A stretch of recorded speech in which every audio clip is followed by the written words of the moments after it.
Meron akong kinuha sa eroplano at hindi ko na yun ibabalik. Story time! Meron akong kakaibang kwento. Hindi to horror or funny story pero excited akong i-share na first time kong maging model para sa isang cover ng magazine. Ayun ako. Hindi ko to ninakaw sa eroplano pero nakakuha ko ng kopya ng July to August issue ng Smile Magazine sa Cebu Pacific. Ako nga pala si Lester at mahilig ako mag-storytime dito sa TikTok. Kung di nyo pa ako fina-follow, follow nyo na ako. So ito yung Smile Magazine ng Cebu Pacific. Kung sasakay kayo ng eroplano nila ng July and August ng 2023, makikita nyo yung mukha ko. Picture nyo naman tapos itag nyo ako sa Instagram. Matutuwa talaga ako doon. Nag-shoot kami sa Pampanga tapos ang mga kasama kong model ay si Tristin tsaka si Slav.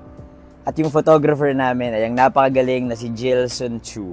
Masaya itong work na to kasi ang dami namin ginawa. Pumunta kami sa safari, nag-ATV kami, pumunta kami sa iba't ibang restaurant, sa Clark, sa Angeles. Tapos yung cover, pumunta kami sa Porac at nag 4x4 kami. Super adventure yung ginawa namin sa Porac. Hindi siya madali, pero at the same time, napaka-exciting. Isa yun sa mga gusto kong ulitin at gawin kasama yung mga iba kong kaibigan. First time kong maging model sa isang magazine. Tapos nasa cover pa.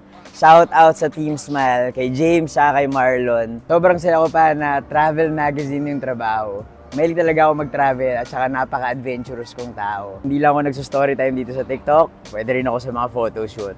Ano?